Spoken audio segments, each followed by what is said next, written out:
ಎಲ್ರಿಗೂ ನಮಸ್ಕಾರ. ವನಿತಾ ಕಿಚನ್ ಬ್ಲಾಗ್ಗೆ ಸ್ವಾಗತ. ನನ್ನ ಚಾನಲನ್ನು ಯಾರಾದರೂ ಹೊಸೊಬ್ರು ನೋಡ್ತಾ ಇದ್ದರೆ ಇನ್ನೂ ಸಬ್ಸ್ಕ್ರೈಬ್ ಮಾಡ್ಕೊಂಡಿಲ್ಲ ಅಂತಂದರೆ ಸಬ್ಸ್ಕ್ರೈಬ್ ಮಾಡ್ಕೊಳ್ಳಿ. ನಾನು ಇವತ್ತಿನ ವಿಡಿಯೋದಲ್ಲಿ ಸೀಗಡಿ ಮೊಸಪ್ಪಿನ ಸಾಂಬಾರನ್ನ ಯಾವ ರೀತಿ ಮಾಡೋದು ಅಂತ ತಿಳಿಸ್ಕೊಡ್ತೀನಿ. ಅಂದರೆ ತುಂಬ ಸುಲಭವಾಗಿ ಮಾಡೋದು ಯಾವ ರೀತಿ ಅಂತ ತೋರಿಸ್ಕೊಡ್ತೀನಿ ನೋಡಿ. ತುಂಬ ಆರೋಗ್ಯಕರವಾದಂಥ ಸೀಗಡಿ ಮೊಸಪ್ಪಿನ ಸಾಂಬಾರು ತುಂಬ ರುಚಿಯಾಗಿರುತ್ತೆ. ಕಡಿಮೆ ಸಮಯದಲ್ಲಿ ಬೇಗ ಮಾಡ್ಕೊಳ್ಬೋದು, ತುಂಬ ಈಸಿಯಾಗಿ ಮಾಡ್ಕೊಳ್ಬೋದು. ತುಂಬ ಚೆನ್ನಾಗಿರುತ್ತೆ. ಕಣ್ಣಿಗೆ ಮತ್ತು ನೆಗಡಿ ಕೆಮ್ಮಿಗೆ ಎಲ್ಲ ಆರೋಗ್ಯಕ್ಕೆ ಮತ್ತು ಬಾಣಂತಿಯರಿಗೆ ಎಲ್ರಿಗೂ ಕೂಡ ತುಂಬ ಒಳ್ಳೆ ಸಾಂಬಾರು ಅಂತಂದ್ರೆ ಇದು. ಮಕ್ಳುಗಳಿಗೂ ಕೂಡ ಎಲ್ಲ ಇಷ್ಟಪಟ್ಟು ತಿನ್ಬೋದು, ಚೆನ್ನಾಗಿರುತ್ತೆ. ನೋಡಿ ಯಾವ ರೀತಿ ಮಾಡೋದು ಅಂತ ನೋಡೋಣ ಬನ್ನಿ. ನೋಡಿ, ಅದಕ್ಕೆ ನಾನಿವಾಗ ಮೊಸಪ್ಪಿನ ಸೊಪ್ಪಿಗೆ ಎಲ್ಲ ತೊಗೊಂಡಿದ್ದೀನಿ. ಫಸ್ಟು ಮೊಸಪ್ಪಿನ ಎಲ್ಲ ತೊಗೊಂಡಿದ್ದೀನಿ. ಈಗ ಅದು ಮೊಸಪ್ಪಿಗೆ ಏನು ಮಾಡಬೇಕು ಅಂತಂದರೆ ಸೊಪ್ಪು ಮಿಕ್ಸ್ ಸೊಪ್ಪು, ಮೊಸಪ್ಪಿನ ಸೊಪ್ಪು ಕೇಳಿದ್ರೆ ಕೊಡ್ತಾರೆ, ಅದನ್ನು ತೊಗೊಂಡಿದ್ದೀನಿ. ಸಿಕ್ಕೊಂಡಿದ್ದೀನಿ. ಸ್ವಲ್ಪ ಬೇಳೆ ತೊಗೊಂಡಿದ್ದೀನಿ, ಟೊಮೊಟೊ, ಒಂದು ಮೆಣಸಿನ್ಕಾಯಿ, ಧನಿಯಾ ಪುಡಿ, ಸ್ವಲ್ಪ ಜೀರಿಗೆ, ಈರುಳ್ಳಿ, ಸ್ವಲ್ಪ ಬೆಳ್ಳುಳ್ಳಿ ತೊಗೊಂಡಿದ್ದೀನಿ. ಬೇಳೆನ ತೊಳೆದಿಟ್ಕೊಂಡಿದ್ದೀನಿ. 2 ಗ್ಲಾಸು ಮೀಡಿಯಮ್ ಕಾಫಿ ಗ್ಲಾಸಲ್ಲಿ 2 ಗ್ಲಾಸ್ ಬೇಳೆ ತೊಗೊಂಡಿದ್ದೀನಿ. ನೋಡಿ, ನಿಮಗೆ ಇನ್ನೂ ಜಾಸ್ತಿ ಬೇಕು ಅನ್ನೋರು ಡಬಲ್ ಮಾಡ್ಕೊಳ್ಳಿ. ನೋಡಿ, ಮೊಸಪ್ಪಿನ ಸೊಪ್ಪು ಒಂದು 1/4 kg ಮೊಸಪ್ಪಿನ ಸೊಪ್ಪನ್ನ ಹಾಕ್ಕೊಂಡಿರೋದು. ನಿಮ್ಗೆ ಇನ್ನೂ ಜಾಸ್ತಿ ಬೇಕು ಅನ್ನೋರು ಜಾಸ್ತಿ ಹಾಕ್ಕೊಳ್ಳಿ. ಸಾಕು, ಮೀಡಿಯಮ್ ಆಗಿ ಸೀಗಡಿನಿರುತ್ತೆ ಅಂತ ನಾನು ಸ್ವಲ್ಪನೇ ಹಾಕೊಳ್ತಾ ಇದ್ದೀನಿ. ನಾನು ಕಡಿಮೆ ಮೆಜರ್ಮೆಂಟಲ್ಲೇ ತೋರಿಸ್ತಾ ಇದ್ದೀನಿ. ನೋಡಿ, ಇಷ್ಟಕ್ಕೆ ಎಷ್ಟೊಂದಾಗುತ್ತೆ ಸಾಂಬಾರು ಕೂಡ. ನೋಡಿ, ಈರುಳ್ಳಿ ಮತ್ತು ಬೆಳ್ಳುಳ್ಳಿ ಕೂಡ ಬೇಯಕ್ಕೆ ಸೇರಿಸ್ಕೊತಾ ಇದ್ದೀನಿ. ಸ್ವಲ್ಪ ಅದಕ್ಕೆ ನಾನು ಬಿಸಿ ನೀರನ್ನೇ ಇಟ್ಕೊಂಡಿರ್ತೀನಿ. ನಾನು ಆಲ್ಮೋಸ್ಟ್ ಜಾಸ್ತಿ ಅಡುಗೆಗಳೆಲ್ಲ ಮಾಡುವಾಗೆಲ್ಲ ಬೇಗ ಬಿಸಿ ನೀರು ಕಾಯ್ಕಿಟ್ಕೊಂಡಿರ್ತೀನಿ, ಬೇಗ ಸಾಂಬಾರಾಗುತ್ತೆ ಅಂತ. ನೋಡಿ, ಇವಾಗ ಅದಕ್ಕೆ ಸ್ವಲ್ಪ ಧನಿಯಾ ಪೌಡ್ರು, ಜೀರಿಗೆ, ಒಂದು 4ರಿಂದ 5 ಹಸಿಮೆಣ್ಸಿನ್ಕಾಯಿ, ಖಾರಕ್ಕೆ ಅಂತ ಹಣ್ಣು ಮೆಣಸಿನ್ಕಾಯಿ ಹಾಕ್ಕೊಂಡಿದ್ದೀನಿ, ಗ್ಯಾಸ್ಟ್ರಿಕ್ ಆಗುತ್ತಲ್ಲ ಅಂತ ಹೇಳಿ. ನೀವು ಬೇಕಿದ್ರೆ ಹಸಿರುದೇ ಹಾಕ್ಕೊಳ್ಳಿ. ನಾನಿವಾಗ ಒಂದು 3 ಟೊಮಟೊನೂ ಹಾಕ್ಕೊಂಡು ನೀರು ಹಾಕ್ಕೊಂಡು ಕುಕ್ಕರ್ ಕೂಗಿಸ್ಕೊಂಡು ಬರಬೇಕು. ಅಷ್ಟರಲ್ಲಿ ನಾನು ಸೀಗಡಿ ತೊಗೊಂಡಿದ್ದೀನಿ. ನೋಡಿ, ಸ್ವಲ್ಪ ಒಂದು ಬೌಲ್ ಅಷ್ಟಿದೆ. ನೋಡಿ, ಈ ಥರ ಸೀಗಡಿ ಈ ಥರ ಇದೆ. ಇದನ್ನ ಇವಾಗ ನಾವೇನು ಮಾಡಬೇಕು ಅಂತಂದರೆ ಚೆನ್ನಾಗಿ ಹುರ್ಕೋಬೇಕು. ಒಂದು ಬಾಣಲಿ ತೊಗೊಂಡು ಇಷ್ಟನ್ನು ಕೂಡ ಚೆನ್ನಾಗಿ, ಏನಿಲ್ಲ ಒಂದು 10 ನಿಮಿಷ ಚೆನ್ನಾಗಿ ಒಂದು ಸಣ್ಣ ಊರಿನಲ್ಲೇ ಬೇಗ ಸೀದೋಗ್ಬಿಡ್ತವೆ ಇವು. ಹಂಗಾಗಿ ಸ್ವಲ್ಪ ನಿಧಾನವಾಗಿ ಹುರ್ಕೋಬೇಕು, ಚೆನ್ನಾಗಿ ಹುರಿಬೇಕು ಇದನ್ನು. ಸೀಗಡಿನ ಮಾತ್ರ ತುಂಬ ಚೆನ್ನಾಗಿರುತ್ತೆ ಸಾಂಬಾರು. ಎಲ್ಲರೂ ತಿನ್ನಬೇಕು. ಇದು ಸೀಗಡಿ ಒಳ್ಳೇದು ಆರೋಗ್ಯಕ್ಕೂ ಕೂಡ, ಬಾಣಂತಿಯರಿಗಂತೂ ತುಂಬ ಒಳ್ಳೇದು. ನೆಗಡಿ ಕೆಮ್ಮು ಶೀತ ಅದಕ್ಕೆಲ್ಲ ತುಂಬ ಒಳ್ಳೇದಾಗುತ್ತೆ, ಮಾತ್ರ ಚೆನ್ನಾಗಿರುತ್ತೆ. ನೋಡಿ, ಈ ಥರ ಎಲ್ಲ ಚೆನ್ನಾಗಿ ಹುರ್ಕೋಬೇಕು ಸೀಗಡಿನ. ನೋಡಿ, ಈ ಥರ ಎಲ್ಲ ಚೆನ್ನಾಗಿ ಹುರ್ಕೊಳ್ಳಿ.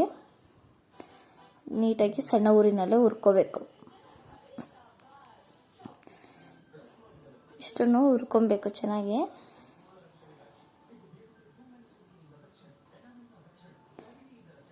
ನೋಡಿ, ಇಷ್ಟು ಕೂಡ ಇನ್ನು ಹುರ್ಕೋಬೇಕು, ನೀಟಾಗಿ ಹುರಿಬೇಕು. ಇನ್ನೂ ಆಗಿಲ್ಲ ಇದು, ಇನ್ನೂ ಒಂದು ಸ್ವಲ್ಪ ಹೊತ್ತು ಹುರಿಬೇಕು.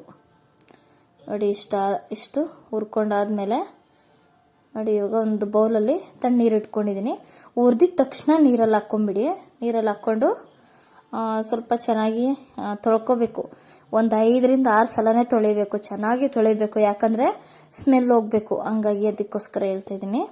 ನೀಟಾಗಿ ಚೆನ್ನಾಗಿ ಒಂದು 4ರಿಂದ 5 ಸಲ ತೊಳ್ಕೊಂಡು ತಗೋಬೇಕು ಈ ಥರ. ನೋಡಿ, ಇದನ್ನೆಲ್ಲ ಸೀಗಡಿ ಚೆನ್ನಾಗಿ ತೊಳಿಬೇಕು. ಇಷ್ಟಾಗಿದೆ. ನೀಟಾಗಿ ಈ ಥರ ತೊಳ್ಕೊಂಡು ತಗೋಬೇಕು. ಒಂದು 4ರಿಂದ 5 ಸಲನೇ, ಒಂದು 5-6 ಸಲ ತೊಳಿಬೇಕು, ಚೆನ್ನಾಗಿ ತೊಳಿತಾನೆ ಇರಬೇಕು. ಇವಾಗ ಕುಕ್ಕರ್ ಕೂಗಿದ್ಮೇಲೆ ಈಗ ಮೆಣಸಿನ್ಕಾಯಿನೆಲ್ಲ ತೊಗೊಂಡು ಒಂದು ಜಾರ್ನಲ್ಲಿ ಹಾಕ್ಕೊಳ್ತೀನಿ. ಮೆಣಸಿನ್ಕಾಯಿ, ಟೊಮೊಟೊ, ನೋಡಿ ನಾನು ಖಾರಕ್ಕೆ ಎಷ್ಟು ಬೇಕಷ್ಟು ಮೆಣಸಿನ್ಕಾಯಿನ ಸೇರಿಸ್ಕೊಂಡಿದ್ದೀನಿ. ನೀವು ಬೇಕಿದ್ರೆ ಇನ್ನು ಜಾಸ್ತಿ ಹಾಕ್ಕೊಳ್ಳಿ, ಬೇಕಿದ್ರೆ ಇನ್ನು ಸ್ವಲ್ಪ.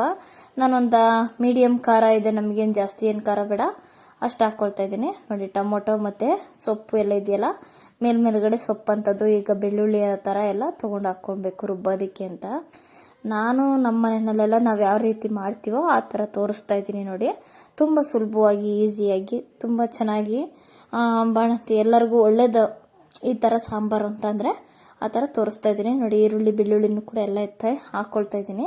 ಈಗ ಇದು ಬೇಳೆ ಥರ ಸಿಗೋರು, ಅದೇ ಥರ ನಮಗೆ ಬೇಳೆ ಥರ ಸಿಗಲಿ ಅನ್ನೋರು ಹಂಗೆ ಮಾಡ್ತೀನಿ. ಇಲ್ಲಾಂದರೆ ಬೇಳೆ ಬೇಡ ಅನ್ನೋರು ನಮಗೆ ಆ ಥರ ಇಷ್ಟ ಇಲ್ಲ. ಹಂಗಾಗಿ ನಾನೆಲ್ಲ ತಿರುಗಿಸ್ಬಿಟ್ಟು ಸ್ಮ್ಯಾಶ್ ಮಾಡ್ಕೊಳ್ತೀನಿ. ನೋಡಿ, ಇದನ್ನು ಇವಾಗ ತರಿಯಾಗಿ ರುಬ್ಕೊಂಬರ್ಬೇಕು. ಕಾಯಿ ತುರಿನ ಸ್ವಲ್ಪ ಲಾಸ್ಟ್ಗೆ ಹಾಕ್ಕೊಂಡು ಸ್ವಲ್ಪ ತರಿಯಾಗಿ ಓಡಿಸ್ಕೋಬೇಕು. ನೋಡಿ, ಕಾಯಿ ಥರ ಸ್ವಲ್ಪ ಮೇಲ್ಗಡೆ ಹಂಗೆ ಕಾಣಿಸುತ್ತೆ. ಈ ಥರ ರುಬ್ಕೊಂಡು ತೊಗೊಂಡಿದ್ದೀನಿ. ಸ್ವಲ್ಪ ಇನ್ನು ಈ ಥರ ರುಬ್ಕೊಳೋದಕ್ಕೆ ಒಳ್ಕೊಲ್ಲ ಆ ಥರ ಇರುತ್ತಲ್ಲ, ಅದರಲ್ಲಿ ರುಬ್ಬಿದ್ರೂ ಇನ್ನೂ ತುಂಬ ಚೆನ್ನಾಗಿರುತ್ತೆ. ನೋಡಿ, ಇವಾಗ ಒಂದು ಪಾತ್ರೆ ತೊಗೊಂಡು ಒಗ್ಗರಣೆ ಮಾಡ್ಕೊಳ್ತಾ ಇದ್ದೀನಿ ಸಾಂಬಾರಿಗೆ ಅಂತ. ಸ್ವಲ್ಪ ಎಣ್ಣೆ ಹಾಕ್ಕೊಂಡಿರೋದು, 1-2 ಸ್ಪೂನಷ್ಟು. ಇಲ್ಲ ಬೇಡ ಅನ್ನೋರು ಸ್ವಲ್ಪ ಇನ್ನೂ 1 ಸ್ಪೂನಷ್ಟು ಕೂಡ ಹಾಕ್ಕೊಳ್ಬೋದು, ಏನು ಜಾಸ್ತಿ ಏನು ಎಣ್ಣೆ ಬೇಡ. ಸ್ವಲ್ಪ ಸಾಸಿವೆ ಹಾಕ್ಕೊಂಡು ಚೆನ್ನಾಗಿ ಸಿಡಿಸ್ಕೋಬೇಕು. ನೋಡಿ ನೀಟಾಗಿ, ಅಂದರೆ ಬೇಗನೂ ಆಗುತ್ತೆ, ಚೆನ್ನಾಗೂ ಇರುತ್ತೆ, ತುಂಬ ಚೆನ್ನಾಗಿರುತ್ತೆ. ನೀವು ಒಂದ್ಸಲ ನಾನು ಹೇಳ್ತಾ ಇರೋ ಮೆಥಡಲ್ಲಿ ನೀವು ಕೂಡ ಟ್ರೈ ಮಾಡಿ ನೋಡಿ, ನಿಮಗೆ ಗೊತ್ತಾಗುತ್ತೆ. ಸಾಸಿವೆ ಎಲ್ಲ ಸಿಡಿದ್ಮೇಲೆ ಈಗ ಕರ್ಬೇವಿನ ಸೊಪ್ಪು ಹಾಕ್ಕೊಂಡು ಈಗ ರುಬ್ಬಿರೋ ಸೊಪ್ಪಿಂದು ಜಾರಲ್ಲಿತ್ತಲ್ಲ ಅದನ್ನು ಕೂಡ ಹಾಕ್ಕೊಳ್ತಾ ಇದ್ದೀನಿ. ನೋಡಿ, ಇಷ್ಟು ಹಾಕ್ಕೊಂಡು ಚೆನ್ನಾಗಿ ತಿರುಗಿಸ್ಕೊಳ್ಬೇಕು. ಸೊಪ್ಪಿಗೆ ಹಾಕ್ಕೊಂಡಿರೋದು ಇನ್ನೂ ಸ್ವಲ್ಪ ತರಿ ಬೇಕು ಅನ್ನೋರು ಸೊಪ್ಪಿಂದು ಹಂಗೆ ಹಾಕ್ಕೊಳ್ಳಿ. ನಾವು ಸ್ವಲ್ಪ ಇಷ್ಟು ಈ ಥರ ಮೀಡಿಯಮ್ ಆಗಿ ಹಾಕ್ಕೊಂಡಿರೋದು. ನೋಡಿ, ಬೇಳೆದೆಲ್ಲ ಇತ್ತಲ್ಲ ಸ್ವಲ್ಪ ತಿರುಗಿಸಿ ಸ್ಮ್ಯಾಶ್ ಥರ ಮಾಡಿದ್ದೆ, ಅದನ್ನು ಕೂಡ ಹಾಕ್ಕೊಂಡಿದ್ದೀನಿ ಎಲ್ಲ ನೀಟಾಗಿ. ಈಗ ಅದಕ್ಕೆ ಉಪ್ಪು ಎಷ್ಟು ಬೇಕಷ್ಟು ರುಚಿಗೆ ತಕ್ಕಷ್ಟು ಉಪ್ಪನ್ನು ಸೇರಿಸ್ಕೊಂಡಿದ್ದೀನಿ. ನಾನು ಮೀಡಿಯಮ್ ಅಷ್ಟು ಗಟ್ಟಿಗೆ ಮಾಡ್ಕೊಂಡಿದ್ದೀನಿ ನಾನು. ನೀವು ಬೇಕಿದ್ರೆ ಇನ್ನೂ ಸ್ವಲ್ಪ ಜಾಸ್ತಿ ಗಟ್ಟಿ ಮಾಡ್ಕೊಳ್ಳಿ. ನಾನು ಮೀಡಿಯಮ್ ಆಗಿ ಅದೇ ಗಟ್ಟಿ ಅಂತನೂ, ತುಂಬ ಗಟ್ಟಿನೂ ಇಲ್ಲ, ತುಂಬ ತೆಳುವಾಗೂ ಇಲ್ಲ, ಹದವಾಗಿದೆ, ಕರೆಕ್ಟಾಗಿದೆ ಮಾತ್ರ. ಈಗ ನೋಡಿ, ಸೀಗಡಿನ ಹಿಂಗೆ ಕುದಿಯೋವಾಗ ಹಿಂಗೆ ಸೀಗಡಿ ಹಾಕ್ಕೋಬೇಕು. ಮಸಪ್ಪಿಂದು ಅಂದರೆ ಈಗ ಹಾಕ್ಕೊಂಡು ಚೆನ್ನಾಗಿ ಸೀಗಡಿ ಬೇಯೋವರೆಗೂ ಸಾಂಬಾರನ್ನ ಸಣ್ಣ ಉರಿ ಇಟ್ಕೊಂಡು ಬೇಯಿಸ್ಕೊಳ್ಬೇಕು. ಈಗ ಸೀಗಡಿ ಹೆಂಗೆ ಬೆಂದೈತೆ ಅಂತ ಯಾವಾಗ ಗೊತ್ತಾಗುತ್ತೆ ಅಂತಂದರೆ ಎಲ್ಲ ಮೇಲ್ಗಡೆ ಬರುತ್ತೆ, ಬೆಂದಿದ್ದಾಗ ಚೆನ್ನಾಗಿ ಮೇಲ್ಗಡೆ ಬಂದಿರುತ್ತೆ. ಒಂದು ನೋಡಿ ನಿಮಗೆ ಗೊತ್ತಾಗುತ್ತೆ. ಆ ಥರ ಒಂದು 10 ನಿಮಿಷ ಬೇಯಿಸ್ಕೊಳ್ಳಿ, 10 ನಿಮಿಷ 1/4 ಗಂಟೆ ಬೇಯಿಸ್ಕೋಬೇಕು. ಚೆನ್ನಾಗಿ ಬೇಯುತ್ತೆ, ಅವಾಗ ಬೆಂದಿರುತ್ತೆ, ಚೆನ್ನಾಗಿರುತ್ತೆ. ನೋಡಿ, ಇಷ್ಟು ಚೆನ್ನಾಗಿ ಎಲ್ಲ ಮೇಲ್ಗಡೆ ಬಂದಿದ್ದಾವೆ.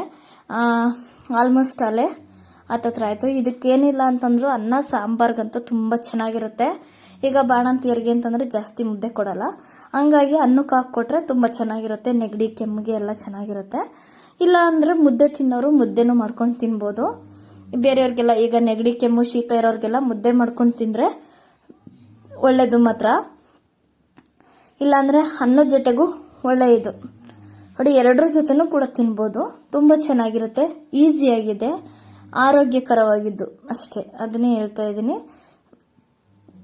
ನೋಡಿ, ಯಾರು ಬೇಕಾದರೂ ನಾನು ಅನ್ನದ ಜೊತೆಗೆ ಹಾಕ್ಕೊಂಡು ತೋರಿಸ್ತೀನಿ. ನೋಡಿ, ಸಾಂಬಾರು ಎಷ್ಟು ಗಟ್ಟಿ ಇದೆ. ಇಷ್ಟು ನಿಮಗಿನ್ನ ಸೊಪ್ಪೆಲ್ಲ ಜಾಸ್ತಿ ಬೇಕು ಅನ್ನೋರು ಹಾಕೊಳ್ಳಿ. ನಾವು ಏನಕ್ಕೆ ಸೊಪ್ಪು ಜಾಸ್ತಿ ಹಾಕಿಲ್ಲ ಅಂತಂದರೆ ಮೀಡಿಯಮ್ ಆಗಿ ಹಾಕಿದ್ದೀನಿ, ತೀರಾ ಕಡಿಮೆ ಹಾಕಿಲ್ಲ, ಮೀಡಿಯಮ್ ಆಗಿ ಹಾಕ್ಕೊಂಡಿದ್ದೀನಿ. ಯಾಕಂತಂದರೆ ಸೀಗಡಿ ಸಿಗಬೇಕಲ್ಲ ಅಂತ ಅಷ್ಟೇ, ಹಾಗಾಗಿ ಹೇಳ್ತಾ ಇರೋದು. ಇಲ್ಲ ಜಾಸ್ತಿ ಸೊಪ್ಪು ಹಾಕ್ಕೊಂಡ್ರೆ ಮಸೊಪ್ಪು ನನಗೆ ಸೀಗಡಿ ಕಾಣೋದೇ ಇಲ್ಲ, ಹಾಗಾಗಿ ಹಾಕಿರೋದು. ನೋಡಿ, ಇಷ್ಟು ತುಂಬ ಈಸಿ ಮೆಥಡಲ್ಲಿ ಸಾಂಬಾರು ಮಸೊಪ್ಪಿಂದ ಸೀಗಡಿ ಸಾಂಬಾರನ್ನ ಯಾವ ರೀತಿ ಮಾಡೋದು, ಮಸೊಪ್ಪು ಸೀಗಡಿ ಸಾಂಬಾರನ್ನ ಯಾವ ರೀತಿ ಮಾಡೋದು ಅಂತ ತುಂಬ ಸುಲಭವಾಗಿ ತಿಳಿಸ್ಕೊಟ್ಟಿದ್ದೀನಿ. ಇನ್ನು ಯಾರೆಲ್ಲ ವಿಡಿಯೋ ನೋಡ್ತಾ ಇದ್ರೆ ಸಬ್ಸ್ಕ್ರೈಬ್ ಮಾಡ್ಕೊಳ್ಳಿ. ಮುಂದಿನ ವಿಡಿಯೋ ಸಿಗ್ತೀನಿ. ನಮಸ್ಕಾರ ಎಲ್ರಿಗೂ.